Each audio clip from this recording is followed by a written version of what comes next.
Picture this. You're 8 years old, you've just gotten back from school, and you pop a shiny new disc from the pro skater himself, Tony Hawk, into your PlayStation. You're not sure what to expect, as you've never skated in your life, and you've definitely never played a skateboarding video game before. You boot it up to hear trumpets blare out of the TV, alongside frenetic drumming and catchy choruses aplenty, and before you know it, you fall in love with something new. Sadly, my brain hasn't hung on to many games from the PS1 era, and it certainly didn't make room for Tony Hawk Pro Skater, as it turns out. So I can't say for sure that was me. That said, I do have some vague memories of playing the originals and enjoying them. So when Tony Hawk Pro Skater 1 and 2 was announced as a remaster of those beloved classics, I was taken by surprise. All of a sudden, those vague memories came rushing back to me, and I yearned to feel what I felt back then, however imprecise those feelings may be now. But the dangerous thing about nostalgia is that it can distort your perception of reality.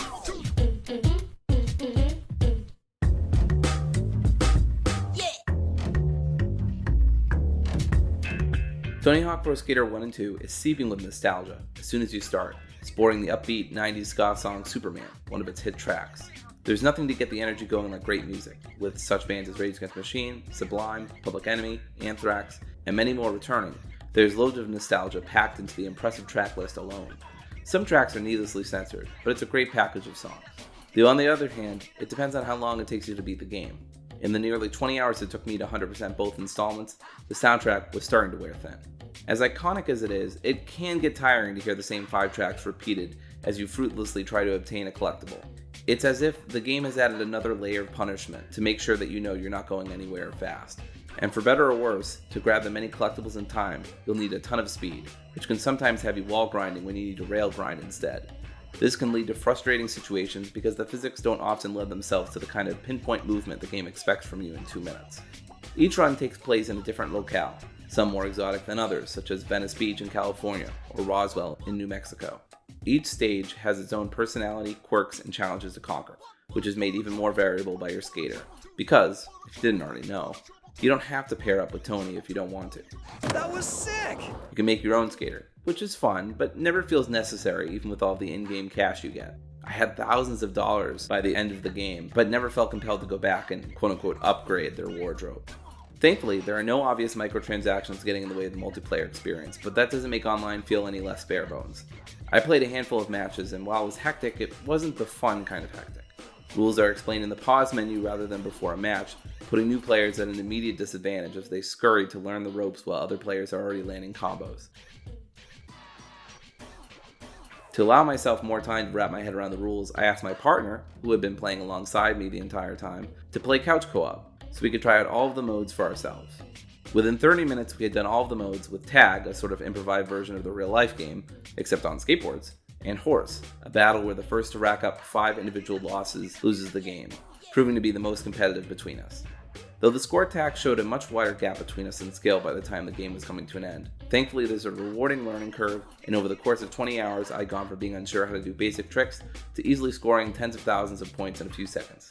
That was crucial to me beating the second game in nearly half the time I beat the first. Which brings me to the main campaign, and what delayed this review so much, my insistence on getting 100% for each game. At first, this wasn't a huge struggle. The collectibles took some time to acquire, and turned the game into a part-time platformer.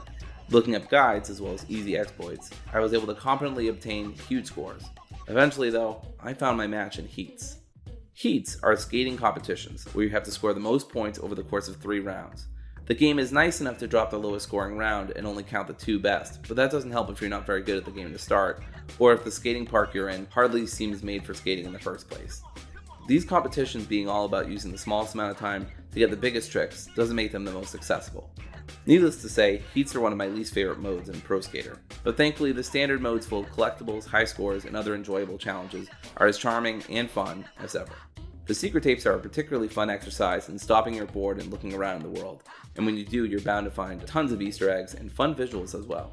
Point of interest aside, although my partner contends this controls much better than the original, I can't help but think going back to the 1990 and 2000 releases would be incredibly rough.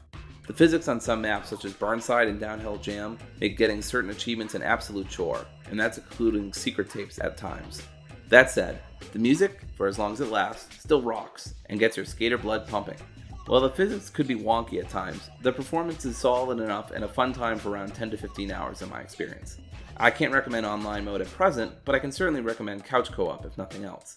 And although after completing 100% at both Pro Skater 1 and 2, and feeling like I won't be going back anytime soon, I can say the spirit of skating lives on. Whether you're here in the 90s, skating never died. It just got older, and remastered.